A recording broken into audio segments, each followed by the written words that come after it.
Là, je le vois, c'est ça. OK, je vois.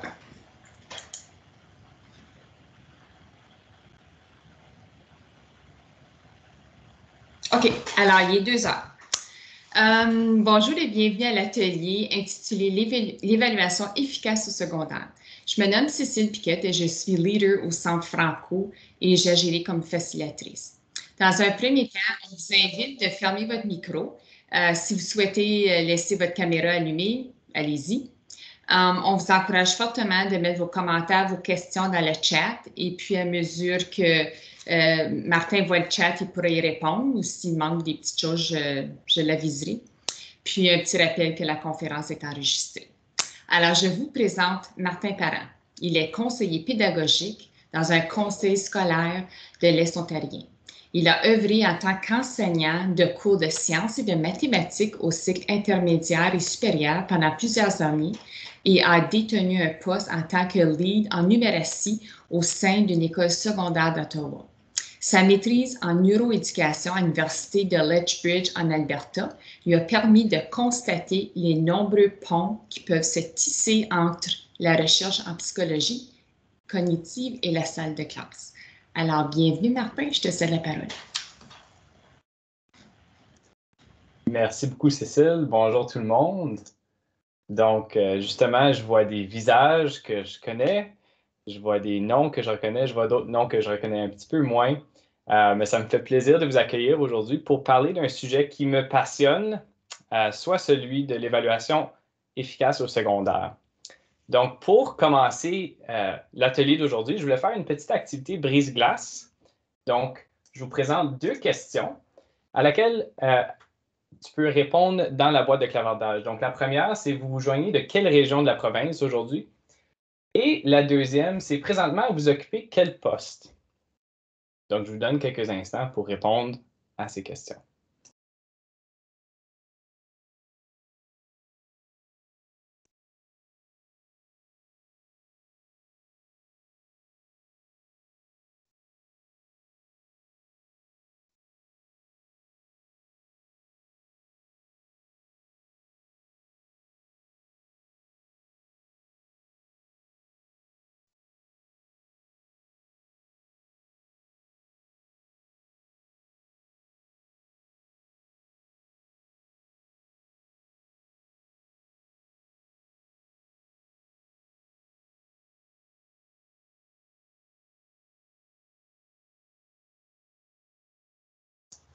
Super. Ben, merci beaucoup pour vos partages. Je vois les réponses qui continuent à rentrer. Ça me permet d'avoir une petite carte mentale de où est-ce que se situent justement les gens dans la salle. Puis ça me fait plaisir justement de voir qu'on a une belle représentativité. On voit différentes régions de la province, tous réunis ici aujourd'hui pour jaser évaluation. C'est une belle chose. Donc, justement, sans plus tarder, je vous présente mes résultats d'apprentissage, mes intentions pour l'atelier d'aujourd'hui. Donc, je dois vous avouer que je suis ambitieux. J'ai 3 grands sujets aujourd'hui que j'aimerais vous partager, j'aimerais réfléchir avec vous. Donc, le premier, c'est de réfléchir ensemble par rapport au type de questions qu'on pose à nos élèves. Donc, il y a certains types de questions, on peut constater justement qu'il y a certains types de questions qui peuvent se prêter ou permettre l'évaluation au service de l'apprentissage. Ils peuvent soutenir ce processus d'évaluation-là. Donc, on va justement avoir des discussions par rapport à ça, puis on va clarifier, partager, puis réfléchir par rapport à ces types de questions-là. Puis, une fois qu'on a déterminé quel genre de questions soutiennent ce processus-là, ben, on va vouloir par la suite extraire les critères d'évaluation puis les co-créer ensemble à partir de ces types de questions-là pour finalement arriver au dernier point, à la dernière intention qui est d'insérer ces critères d'évaluation-là à l'intérieur d'une grille d'évaluation, que ce soit pour une production ou pour que ce soit pour une observation. Donc, on va commencer avec la première grande question existentielle de l'après-midi, du moins dans mon atelier. C'est pourquoi évaluons-nous? Donc, ce que la recherche nous démontre, puis ce que Rick Stiggins, un chercheur en éducation, en évaluation, nous indique, c'est qu'il y a vraiment deux grandes fonctions à l'évaluation. La première, c'est de soutenir l'apprentissage des élèves. Puis quand on parle de soutenir l'apprentissage des élèves, évidemment, on parle d'avoir un élève qui est capable de regarder à ses évaluations, puis de modifier son comportement, peut-être aller chercher de l'aide, peut-être étudier davantage certains concepts, peut-être de prendre en note la rétroaction de la part de l'enseignant, puis de l'appliquer.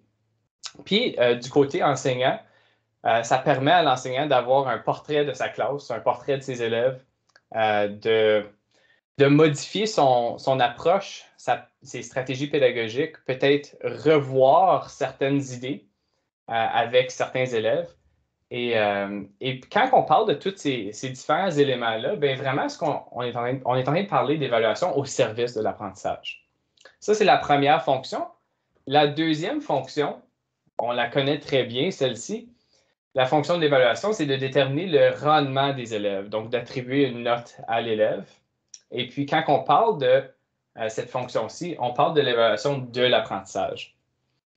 Donc, à tous les niveaux, je pense qu'on se sent quand même assez à l'aise avec la deuxième fonction de l'évaluation que je vous ai présentée ici, particulièrement au secondaire.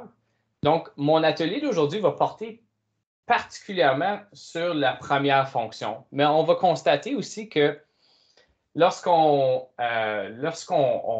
regarde à une évaluation, on peut souvent avoir les deux fonctions qui sont présentes lorsqu'on offre une évaluation à un élève.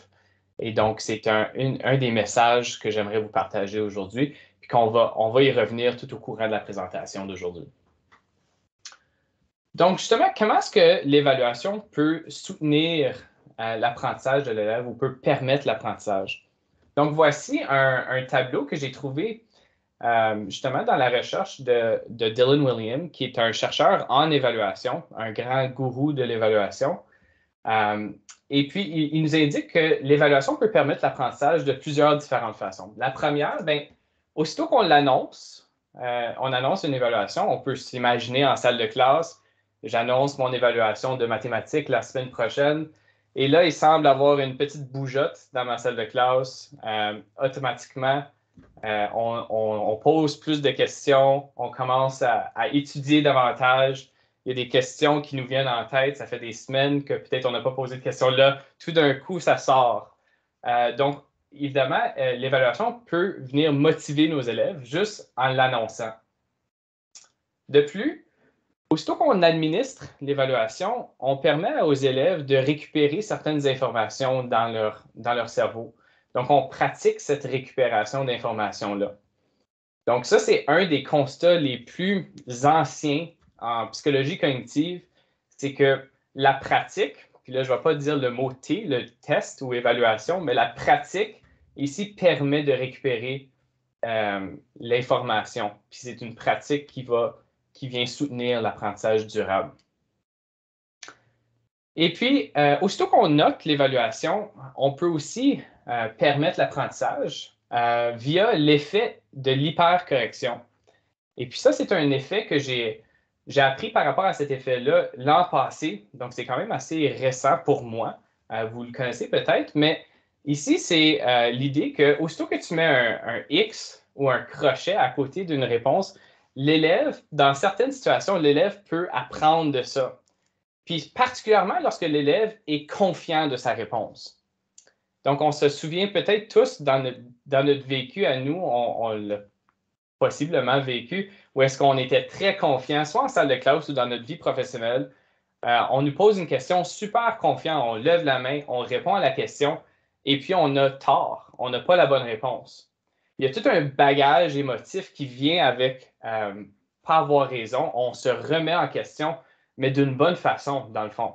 Donc, on se souvient de ces moments-là, et nos élèves se souviennent de ces moments-là, puis c'est peut-être juste un X qui va causer cet apprentissage-là.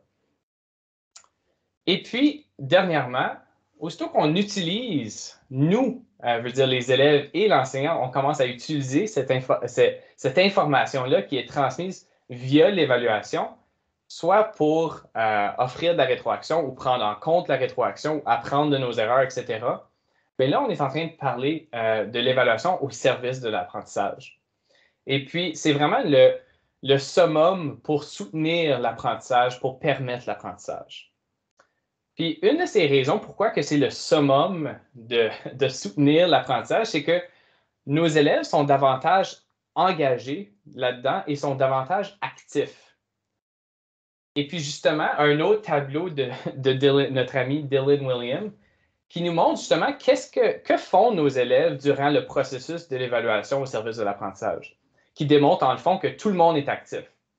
Donc, justement, dans la boîte jaune ici, pour connaître la destination ou la cible de l'élève, ben, que font tous les membres de la salle de classe? Que font l'enseignant, les pairs et l'élève? Ben, dans le fond, ils partagent, ils clarifient, ils comprennent les résultats d'apprentissage. On veut savoir c'est quoi nos cibles ici. Puis une fois qu'on connaît nos cibles, ben, on veut savoir ben, où est-ce qu'on se situe présentement. Donc, pour ce faire, l'enseignant recueille des preuves d'apprentissage. On pourrait aussi imaginer une salle de classe où est-ce que les élèves sont adeptes à recueillir leurs propres preuves d'apprentissage aussi, éventuellement peut-être. Puis à partir de ces preuves-là, ben, on va guider l'élève vers une destination, vers sa cible. Et pour ce faire, on va offrir à l'élève en tant qu'enseignant une rétroaction descriptive. Puis pendant ce temps-là, justement, les élèves et ses pairs vont s'utiliser comme ressources d'apprentissage, aller se poser des questions, comparer leur rétroaction, s'offrir de la rétroaction. Et dans le fond, ce qu'ils vont être en train de faire, c'est s'approprier leur apprentissage.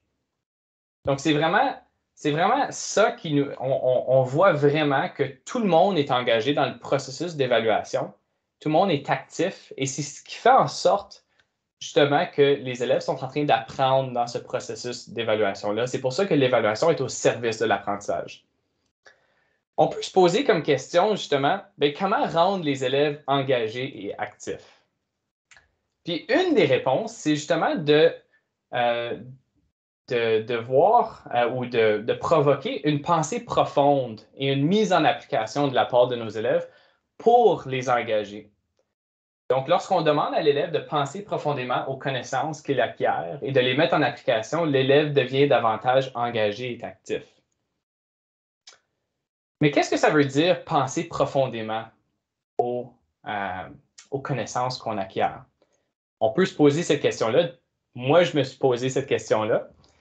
Et puis, quoi mieux de poser la question à Google? Donc, je l'ai mis dans Google, puis j'ai dit, penser, qu'est-ce que ça veut dire? C'est quoi la définition?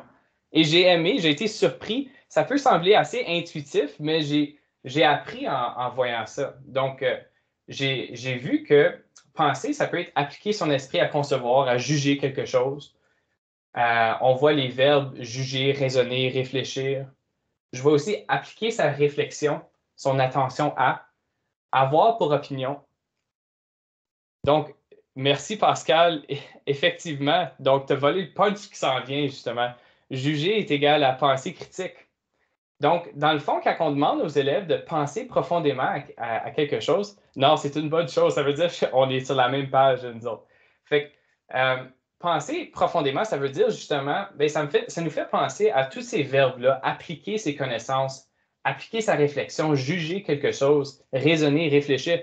Est-ce qu'on demande à nos élèves de faire ces choses-ci dans nos questions qu'on pose à nos élèves? Donc, justement, on a Garfield Jenny Newman qui nous présente cette citation suivante. Je vais vous donner quelques instants pour faire la lecture de celle-ci.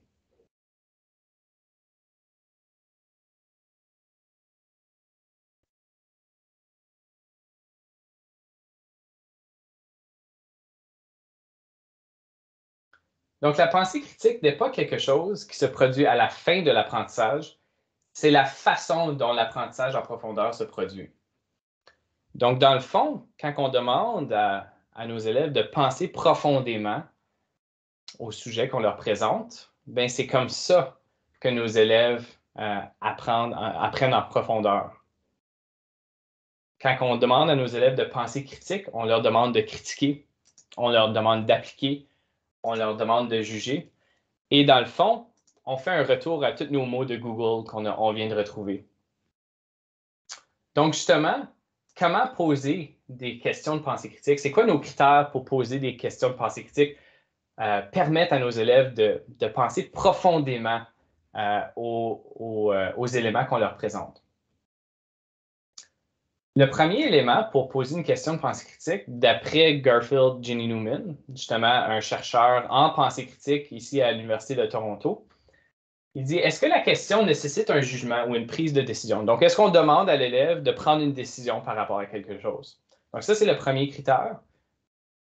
Et le deuxième critère, c'est est-ce que l'élève peut utiliser des critères de jugement pour répondre? Donc, ça peut sembler un petit peu abstrait en ce moment, mais des critères de jugement, c'est des éléments qui vont servir à l'élève pour guider sa décision. Donc, je vais prendre ma décision selon X, donc selon un certain critère de jugement. Si ce n'est pas super clair en ce moment, bien, on va passer à travers certains exemples pour clarifier le tout. Donc, voici 3 questions que vous reconnaissez peut-être. Je l'ai pris justement de Critical Thinking Consortium par Garfield Ginny Newman. Donc, on nous présente 3 questions. Qui est le maire d'Ottawa? Voudrais-tu être le maire d'Ottawa? Être le maire d'Ottawa serait-il un choix de carrière judicieux pour toi? Et j'ai des questions pour vous. Donc, je vous invite à répondre dans la boîte de clarification. La première question, lesquelles de ces 3 questions-là demandent aux élèves de prendre une décision, d'après vous? Donc, si vous voulez inscrire votre réponse dans la boîte de clarification.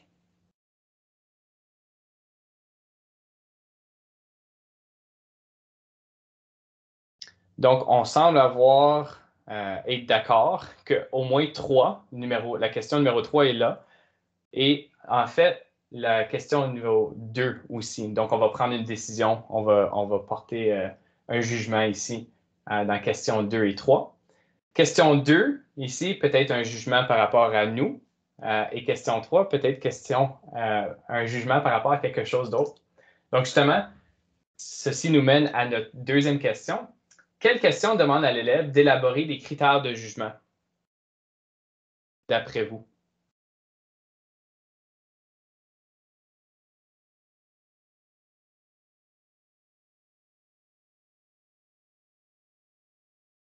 On a un consensus. Ça peut être dangereux, des consensus, des fois. Mais je suis d'accord avec vous autres. Donc, effectivement, donc ici, on demande à l'élève c'est vraiment par rapport à si c'est judicieux pour nous. Donc, on prend une décision. Est-ce qu'on veut est-ce que être maire, c'est un choix judicieux par rapport à notre définition de judicieux, justement. Donc, c'est notre critère de jugement. On va prendre notre décision par rapport au fait que c'est judicieux ou non. Fantastique. Un autre exemple, on nous présente 3 autres questions. Donc, nommez 5 méthodes pour produire de l'électricité. La deuxième question, quelle méthode de production électrique préférez-vous? Et question 3, quelle méthode de production électrique répondrait le mieux aux besoins de votre communauté? Donc, je répète mes questions. Quelle question demande à l'élève de prendre une décision?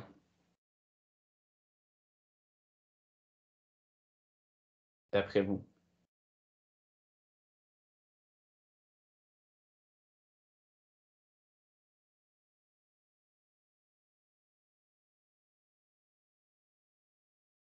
Encore une fois, on voit les réponses 2 et 3, au moins 3, mais 2 et 3 sont présentes. Donc, on prend une décision ici pour la question 2 et la question 3.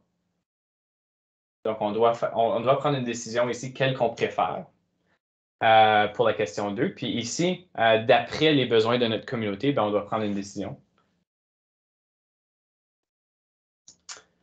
Et la deuxième question, quelle question demande à l'élève d'élaborer des critères de jugement, d'après vous?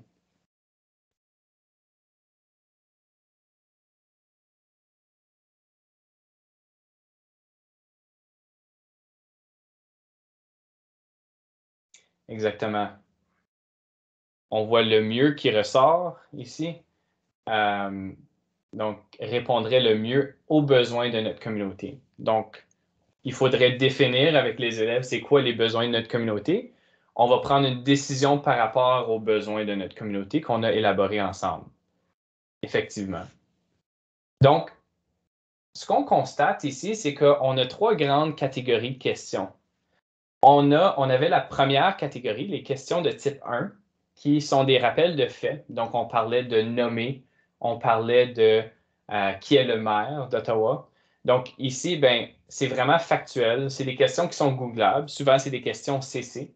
Donc, on voit les verbes nommer, identifier, peut-être décrire.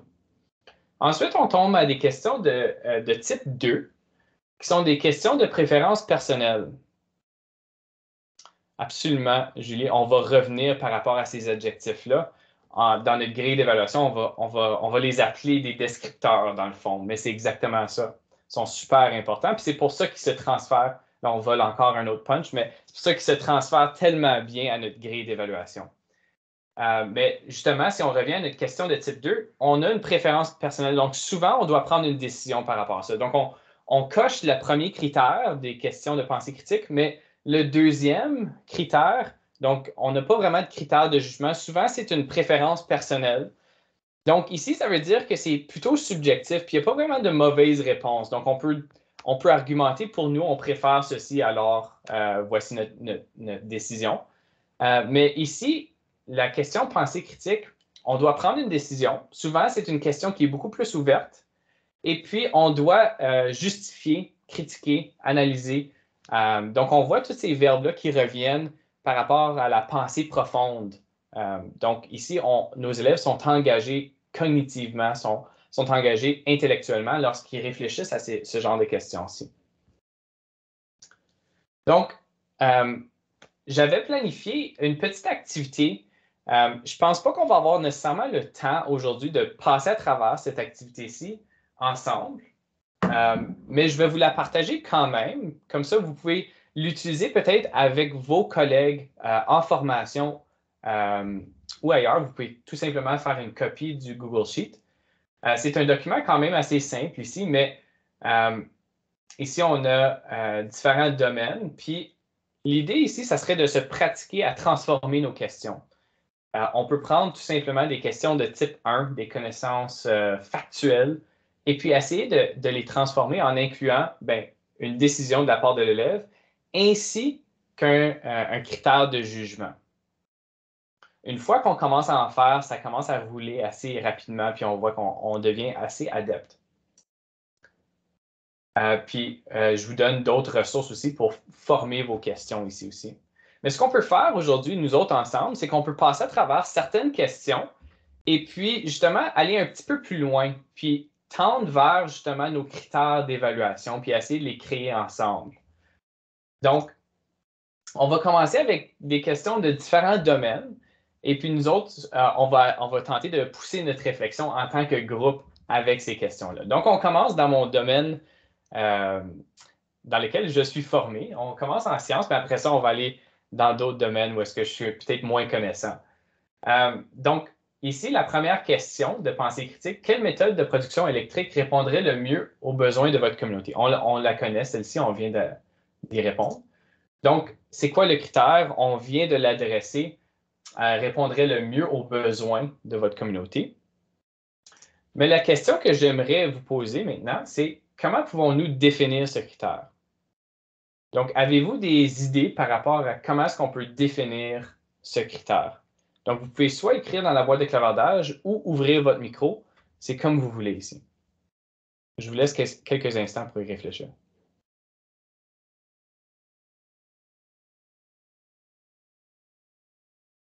OK, on voit Monique qui parle du coût. Donc, qui répondrait le mieux aux besoins de notre communauté. Peut-être on a des besoins en termes d'argent. Donc, pour pas que ça coûte trop cher, on ne veut pas augmenter les taxes trop.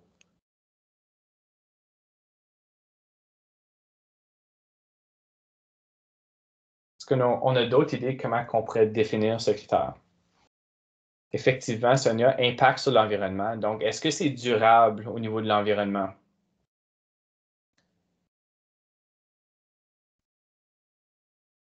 région éloignée. Espace nécessaire, infrastructure, absolument. Donc, est-ce que la méthode de production répond aux besoins? Donc, si en termes de peut-être de quantité d'énergie produite pour la ville, est-ce que c'est disponible? Est-ce qu'on est dans un endroit qui permet cette méthode de production d'énergie? Est-ce qu'on est sur une côte ou est-ce qu'on a accès justement à toute cette énergie-là qui provient du vent? Effectivement. Donc, ici, l'idée ou le message que j'essaie de vous passer ici, c'est que une fois qu'on détermine, on détermine si on prend une décision, puis le critère de jugement, il faut le définir avec nos élèves. Une fois qu'on a cette définition-là, puis on voit qu'on a co-construit cette définition-là, souvent on peut juste aller dans nos notes de cours, de notre cours en tant que tel, puis retrouver ces informations-là. Mais justement, une fois qu'on les définit, on les co-crée avec notre groupe, bien là, ça devient clair pour tout le monde. C'est quoi la cible? C'est quoi notre résultat d'apprentissage? C'est quoi qu'on demande de la part de nos élèves? Donc, quand on pose cette question-ci, on est aussi en train de demander à l'élève d'évaluer peut-être la méthode de production qui est la meilleure. On demande à l'élève d'analyser différents types de production. On demande à l'élève de comparer différents types de production d'énergie. Donc, tous ces verbes-là, de critiquer peut-être certains types de production d'énergie. Donc, on voit que tous ces verbes-là ressortent de nos questions. On peut les faire ressortir assez facilement une fois qu'on définit c'est quoi nos critères ici dans les questions. Ces verbes-là, on les retrouve dans notre grille d'évaluation. Donc, on va voir un autre exemple ici. Donc, un exemple en français. Lequel des deux personnages est le plus avare entre Séraphin, dans le livre Un homme et son péché, et Harpagon, dans le livre de l'avare? Donc, premièrement, c'est quoi le critère d'après vous?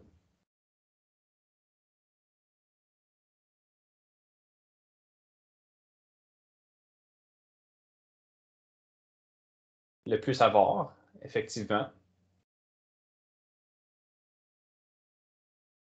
L'avarice, un nouveau nom que j'apprends ici, Pascal. Et puis là, Christine, tu voles ma prochaine question. Qu'est-ce que ça veut dire, ce mot-là?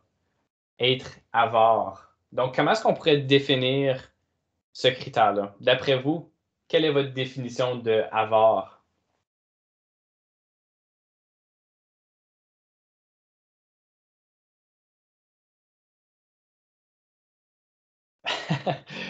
Exactement. Je vais juste te montrer, Trisha, je l'ai dans cette même définition-là dans mes notes à moi quand je me préparais. J'avais exactement ça. Donc, on a une soif à tout avoir, qui a de l'argent, qui refuse de dépenser et qui se prive. Donc, moi, ça me fait des rappels d'avoir lu ces deux textes-là puis de voir les films aussi. Puis on pourrait même on pourrait avoir un thème de Noël. Exactement. OSM, on pourrait parler de Scrooge ici aussi. Puis j'attire votre attention justement aux commentaires de Pascal aussi. Tu sais, on parle, tu as déjà volé ma prochaine étape encore une fois. Donc, ici, les verbes qui ressortent, tu sais, on demande à l'élève d'évaluer, on demande à l'élève d'analyser, de juger, de critiquer. Tout dépend de comment est-ce que la conversation va dans notre salle de classe, qu'est-ce qui est pertinent pour notre classe, selon nos élèves. Mais tous ces verbes-là, on parle de HP2, on parle de HP3. On est vraiment, HP3, on est vraiment dans la pensée critique ici. Puis en même temps, on demande aux élèves de mettre en application leurs connaissances, puis de décrire certaines choses, peut-être de parler de ces personnages-là, peut-être parler des connaissances, d'identifier certaines connaissances dans le texte, d'identifier certaines connaissances au préalable. Donc, on est probablement dans la compétence CC aussi.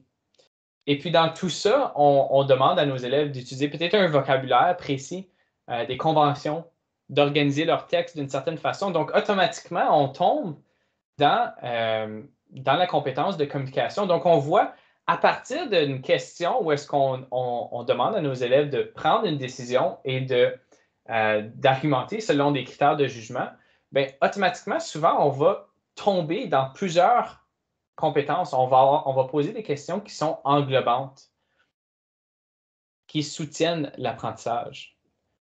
Et effectivement, on parle de comparer, tisser des liens, souvent entre notre définition de l'avarice et les deux romans ou les deux personnages. Effectivement, le MA3 tombe là-dedans aussi. Fait on peut quasiment tomber dans les 4 compétences avec ces questions-là. Et puis, justement, souvent, on va poser ces questions-là à la fin d'une unité, mais si on commence avec cette question-ci, nous autres, ce qu'on peut faire, et si les élèves comprennent cette question-là et qu'est-ce qu'on s'attend d'eux, si on sort les verbes, justement, analyser, critiquer, comparer, tous ces verbes-là dès le début et on les communique avec nos élèves, tout le monde est sur la même page. On sait à quoi s'attendre. À la fin de la lecture de ce roman-ci, je vais être en mesure de faire ceci, X, Y, Z. Donc, ça veut dire que l'élève même peut recueillir des preuves d'apprentissage par rapport à son développement, sa progression à ce niveau-là. Et ça nous permet, nous aussi, de soutenir l'apprentissage, mais aussi d'avoir une évaluation facile. On revient peut-être tout le temps à la même question, puis on peut comparer justement les différentes réponses, puis le progrès. On commence par la question, exactement. Un dernier exemple, puis après ça, on va aller à... Oui, là, on est en chimie. Donc, on fait un retour à mon domaine d'expertise, mais j'ai d'autres questions aussi dans les autres domaines par la suite, mais on ne va pas les adresser nécessairement, mais vous pouvez les utiliser certainement. Donc, lors de la création d'un produit nettoyant, les chimistes se demandent lequel de l'éthanol ou du propanéol serait le meilleur choix. Donc, on se pose nos questions. Qu'est-ce qui est le critère?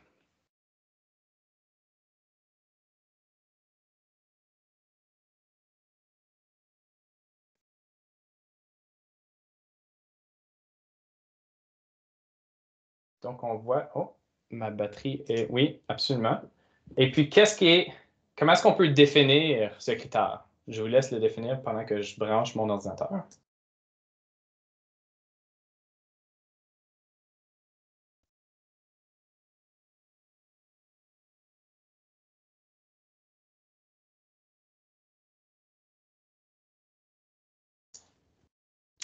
Donc, notre critère, c'est le meilleur choix. Puis là, on peut définir ce critère-là de différentes façons. Donc, ça dépend qu'est-ce qu'on veut dans un produit nettoyant. Donc là, on a une grande conversation intéressante par rapport à ça. Et puis là, ça fait en sorte que la question devient authentique aussi en même temps pour l'élève. Donc, on parle du vrai de vrai si on serait dans le domaine de la chimie. Puis là, on se met peut-être en contexte à la maison. On commence à vérifier nos produits nettoyants, qu'est-ce qui est le meilleur, etc. On a des conversations intéressantes.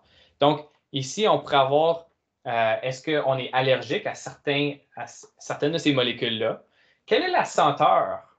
On pourrait aussi parler de, est-ce que c'est nocif ou non? Est-ce que c'est volatile et nocif? Est-ce que ça sèche vite? Donc, moi, quand je nettoie ma maison, est-ce que je veux avoir justement un produit qui demeure pendant longtemps ou est-ce qu'on veut avoir un produit qui sèche rapidement? Donc, est-ce que c'est polaire ou non polaire avec toutes ces propriétés-là et puis tout ce qu'on connaît par rapport à ça? Est-ce que c'est antifongique? Donc, dépendamment de qu'est-ce qu'on veut nettoyer. Donc, on pourrait mener une conversation assez intéressante par rapport à ça. Puis, encore une fois, on est en train de, si on veut faire ressortir les verbes, nos verbes de pensée profonde, mais aussi nos verbes de notre grille d'évaluation, ici, on demande à l'élève de critiquer, analyser, interpréter peut-être. On pourrait tomber dans du HP2 ici aussi. Mais on pourrait aussi rentrer dans du HP1 où est-ce qu'on demande à l'élève de planifier justement son argumentation, planifier son recueil d'informations par rapport à tout ça. Donc, justement, on touche à la pensée critique, mais on a aussi toutes nos connaissances en chimie par rapport à les propriétés de ces molécules-là. Donc, on touche encore une fois à plusieurs compétences. On demande à l'élève de réfléchir profondément. On demande à l'élève, et puis là, ça fait en sorte que ça devient plus facile pour nous d'évaluer le processus, puis pas juste une fois, à plusieurs reprises aussi. Et ici, que créer des murs de mots, imagine, Julie, qu'on parle d'évaluer, puis on parle de qu'est-ce que ça veut dire en sciences 10e année ou en chimie 3U. Qu'est-ce que ça veut dire évaluer quelque chose, analyser quelque chose en chimie, en mathématiques, en français. Dans le contexte de notre cours à nous autres, qu'est-ce que ça veut dire? Puis c'est lorsqu'on a ces conversations-là avec nos élèves que ça ne devient plus un secret qu'est-ce qu'on évalue dans le cours. L'élève est impliqué dans le processus d'évaluation, il comprend ce qu'on lui partage et il comprend sa grille d'évaluation. Donc là, on a nos prochaines questions aussi. Et puis, justement, un autre punch de volée par vous. Donc, justement, ces verbes-là qu'on fait ressortir correspondent à surtout ces trois grandes catégories-là, mais on peut en retrouver ailleurs dans nos grilles d'évaluation, dans nos compétences. Donc, souvent, on va demander à nos élèves d'analyser, d'évaluer, de créer. Et puis là, il y a tous ces verbes-là de juger, critiquer, défendre, etc. Et on peut s'inspirer de ces verbes-là pour justement les mettre dans nos critères d'évaluation. Donc, on est parti, juste pour faire un petit résumé de où est-ce qu'on est rendu, on est parti de l'idée que l'évaluation au service de l'apprentissage, ben, ça permet davantage l'apprentissage lorsqu'on rend les élèves engagés et actifs. Puis, ils sont engagés et actifs lorsqu'ils pensent profondément à la matière et ils la mettent en application. Donc, on a trouvé des façons pour poser des questions qui provoquent cette pensée profonde-là. On a ressorti les verbes facilement de ces questions-là. Et puis là, on arrive au moment de mettre les verbes avec nos descripteurs, nos adjectifs, dans une grille d'évaluation. Donc, si on retourne dans notre beau document de faire croître le succès, si on décrit, on va retrouver la description d'un descripteur. Donc, les descripteurs permettent à l'enseignante ou à l'enseignant de poser un jugement professionnel sur la qualité du rendement de l'élève et lui donner une rétroaction descriptive. Donc ici, le descripteur qu'on va utiliser, c'est ça qui va varier dans la grille. Donc, ce n'est pas le verbe nécessairement. Donc, si on demande à l'élève d'évaluer quelque chose, d'évaluer l'avarice de deux personnages, par exemple, bien, on va rajouter un qualitatif à côté, puis on va rajouter peut-être évaluer profondément ou de manière logique ou pertinemment dans ce contexte-là. Donc, c'est ça qui va varier. Donc, ça va être très profond ou pas très profond. Donc, c'est vraiment le qualitatif qui va varier dans notre grille. C'est ça qui va indiquer la qualité du travail de l'élève, de l'évaluation ou de l'analyse ou de l'interprétation de l'élève. Souvent, comme défaut, on a avec efficacité dans notre grille d'évaluation. Puis souvent, ce que je peux constater, c'est qu'on reste avec ce descripteur-là. Cependant, ça devient encore plus riche lorsqu'on partage et on modifie selon les besoins, selon les contextes, on modifie ces descripteurs-là. Donc, encore dans notre fameux document Faire croître le succès, on dit, on peut se servir de d'autres types de descripteurs. Par exemple, la clarté, l'exactitude, la prévision, la logique, la pertinence, la cohérence, la souplesse, la profondeur, l'envergure, etc. Et ce qui devient vraiment intéressant, c'est non seulement est-ce que nos élèves comprennent qu'est-ce que ça veut dire évaluer l'avarice de deux personnages, le mot évaluer, mais évaluer profondément. Qu'est-ce que ça veut dire avec profondeur, puis avec très peu de profondeur? Puis une fois qu'on le définit dans notre salle de classe, on l'a mis sur notre mur de mots, notre mur d'idées, à partir de ce moment-là, les élèves sont au courant, sont impliqués dans le processus d'évaluation, peuvent s'évaluer, comprennent la rétro qu'on leur offre aussi par rapport à ça. Ici, il te manque un peu de profondeur à cause de X, Y, Z.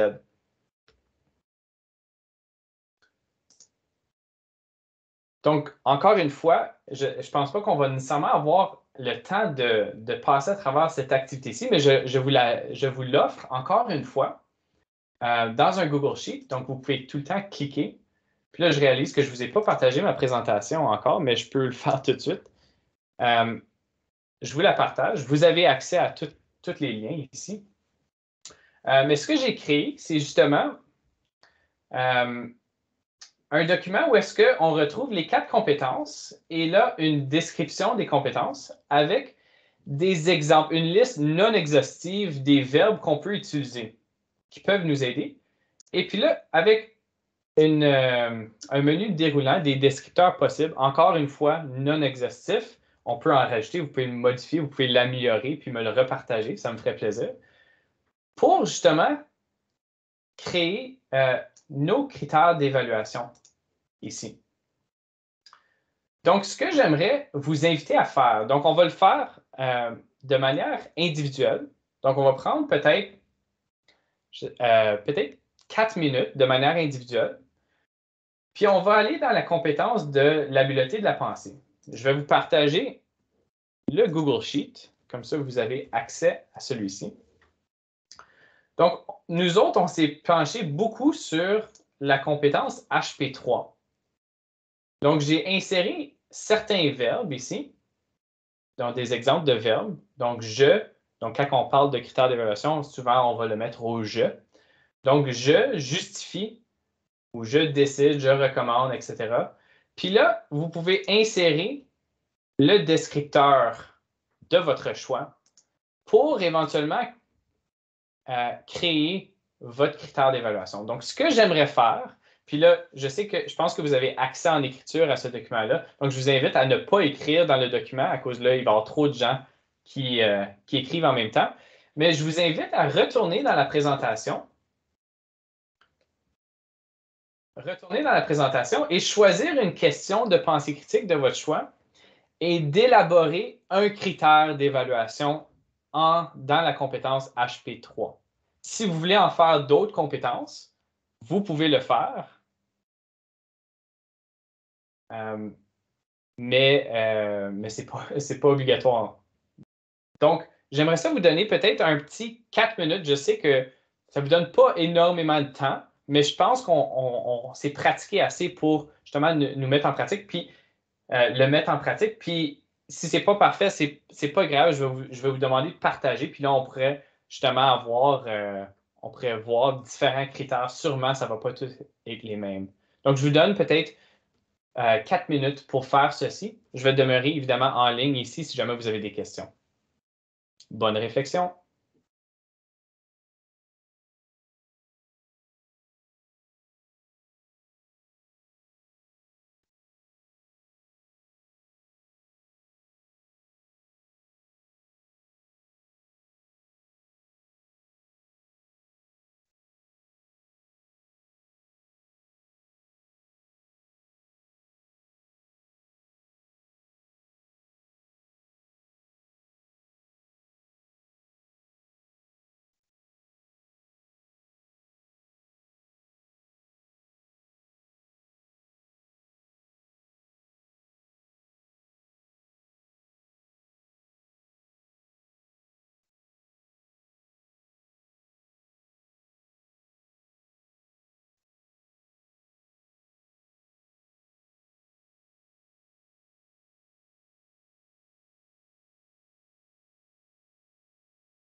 Donc, Julie, tu peux tout simplement prendre un bout de papier ou un document où tu peux l'écrire dans la boîte de clavardage tout de suite.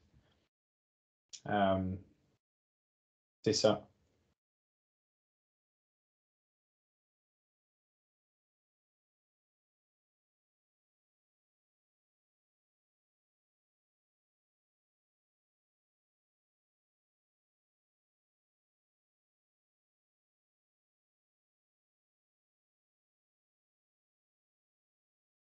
Merci beaucoup, Trisha. C'est super. Je défends précisément ma perception de Louis Riel comme héros ou traître.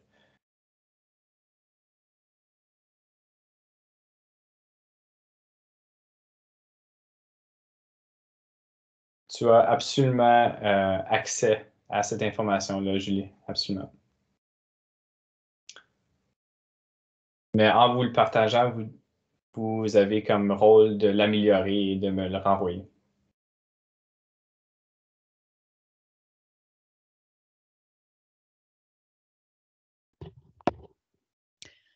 J'ai une question. Est-ce qu'il y avait aussi un autre document Google Sheets avec différentes matières? Les onglets représentaient différentes matières, puis il y avait des exemples de questions. Oui.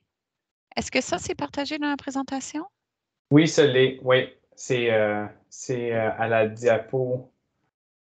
C'est à la 15. Si tu cliques sur donc mes images ici sont souvent des liens. Donc, vous pouvez tout cliquer là-dessus. Merci. Ça me fait plaisir. Donc, je vois le temps qui file. Il est 14h46. Je sais qu'on est en profonde réflexion. Est-ce qu'on a des critères de réussite ou des critères d'évaluation à nous partager? Donc, on a Monique, recommande une méthode de production électrique qui répond aux besoins de ta communauté tout en critiquant les diverses méthodes disponibles. Donc, ici, on parle d'une question. Donc, ça pourrait être une excellente question. Si on fait ressortir, ben, quand on recommande, ben, on va évaluer.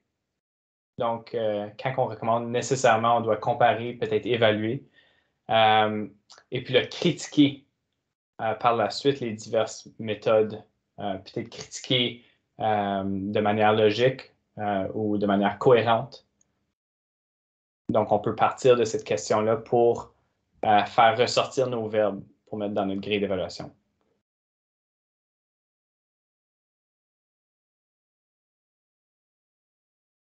Donc, justement, ma dernière étape, c'est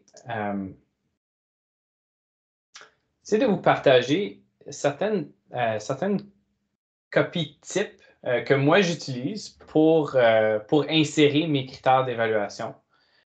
On voit Christine, je justifie clairement quelle compagnie est la plus rentable. Donc, on pourrait avoir une conversation par rapport à qu'est-ce que ça veut dire justifier et clairement. Merci beaucoup, Christine. Super. Donc, et on voit que c'est au jeu aussi. Donc, souvent, nos critères d'évaluation sont au jeu pour que l'élève se voit là-dedans. Donc, je vous présente ici une grille d'évaluation que nous autres, on a faite en mathématiques, mais vous pouvez certainement la modifier pour les autres domaines.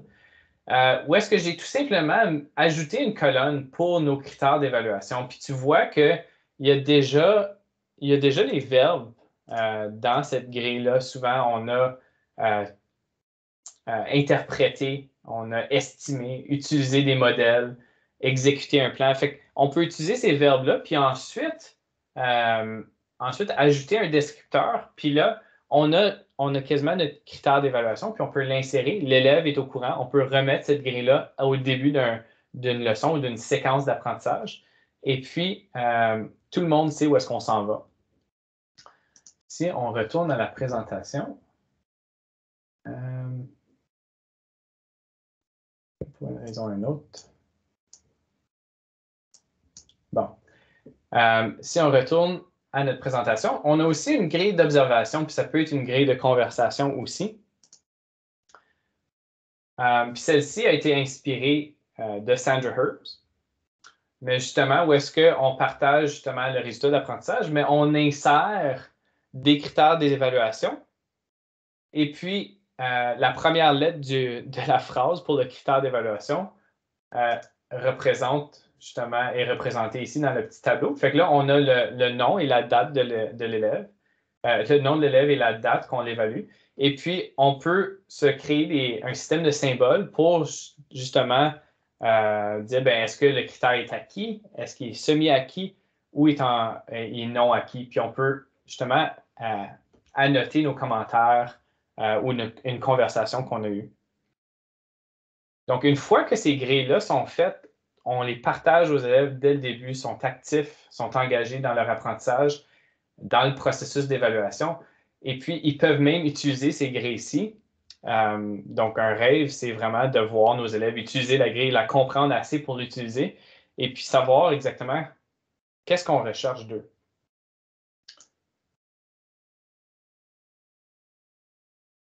Et voilà, sur ça, il est 14h50. Je vous remercie beaucoup pour votre attention, votre participation, ça a été super. Et puis, je vous invite à remplir le formulaire de rétroaction. Donc, je peux vous le partager dans la boîte de clavardage. Et puis, je vous souhaite une excellente journée. Au plaisir de se revoir. Bon timing, Martin. Et 50 sur le piton. Martin, tu nous as fait part de l'importance d'engager les élèves dans l'évaluation et ce, pour les rendre actifs dans leur apprentissage. Puis, est-ce qu'on donne vraiment l'occasion aux élèves de penser profondément? C'était une de tes questions. On a apprécié beaucoup les critères pour formuler les questions en pensée critique et puis l'importance d'utiliser les bons verbes. De plus, nous avons apprécié grandement ton partage des grilles et des tableaux. Alors, au nom des participants et des participantes, nous tenons à te remercier, Martin, de ton partage des stratégies efficaces dans l'évaluation au secondaire. Merci tout le monde.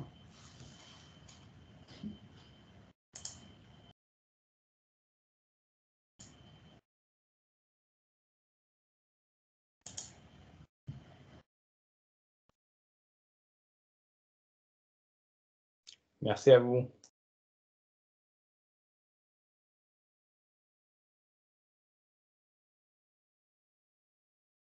Joanne, tu viens d'apparaître. Avez-vous terminé? On vient juste sur le piton.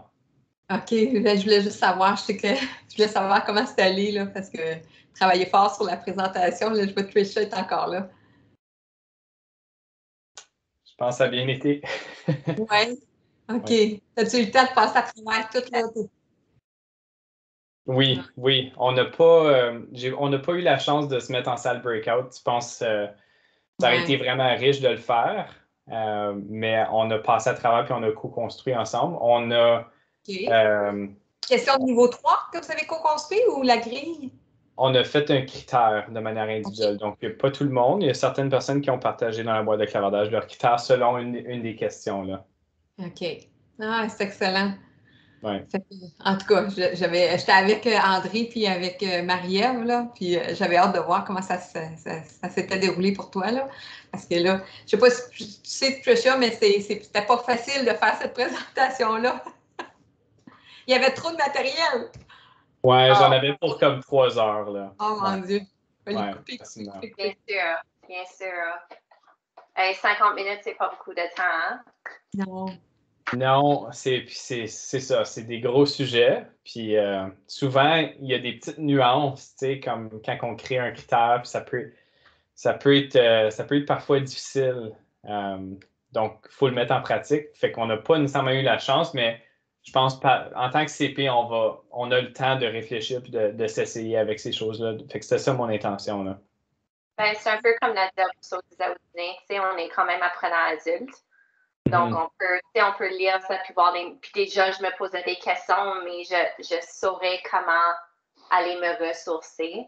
Comme j'ai répondu à ton biais la dernière question, là, et les dont j'aimerais de plus en plus, je pense une bonne suite à ça. Pour moi, en tout cas, c'est comment amener les personnes à vraiment comprendre la différence entre les HP et les MA. Ouais. Parce que souvent, on va trouver comme le même critère, mais aux 2 places dans la grille. Et là, c'est évalué 2 fois. Et là, c'est comme, ben non, on ne peut pas évaluer quelque chose 2 fois, right? Dans la même grille. Donc là, c'est comme, où est-ce que je le place? Puis c'est toujours la question la plus difficile à répondre. Des fois, c'est, OK, ben, il compare, donc ça peut être MA3, mais là, tu portes un jugement, donc c'est tough celui-là, en tout cas.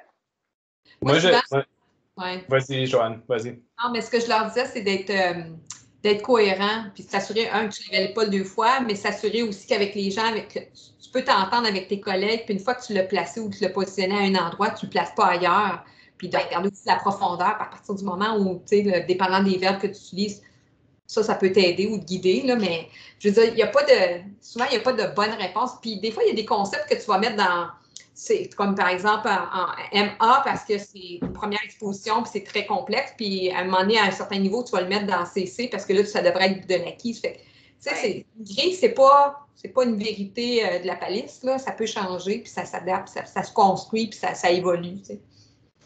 Moi, j'aimerais peut-être voir une grille avec moins de, peut-être juste 3 compétences.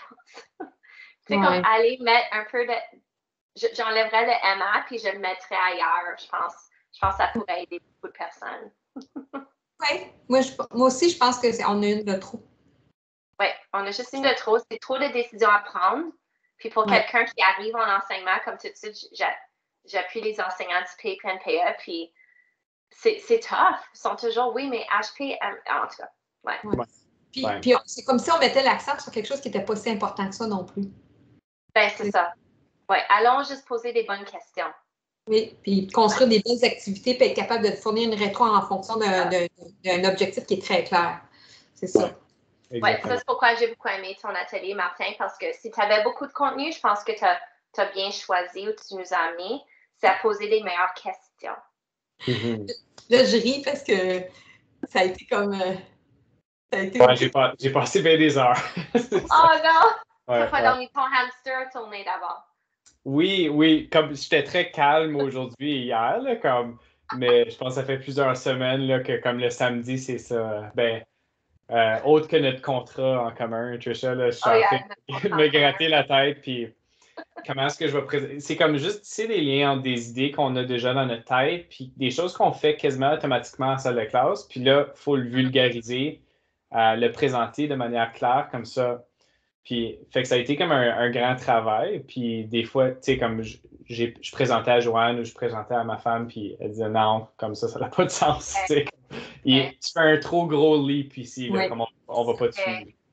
Parce que on ne connaît pas non plus c'est quoi les connaissances antérieures des gens. Hein? Ça fait que tu sais pas c'est quoi, tu sais, comme TC2, nous, dans notre conseil, c'est une formation que presque tout le monde a eu. Mais dans les autres conseils, avec Garfield et Newman, on n'était pas sûr si c'était du connu ou on ne pensait pas. Ça fait que ton point de départ n'est pas le même. En tout cas, moi, je vous laisse parce que je vais aller voir Annick Morin que j'ai manqué ce matin. Mais en tout cas, je suis contente, ça a bien été. Je vais aller rechercher ton vidéo parce que c'est enregistré, Martin. Là, fait que je vais pouvoir te revoir. Fait qu'on achètera du popcorn puis on pourra regarder ça demain. Parfait. Ça me fait. Bye, Martin. Beau travail. Merci. Bye.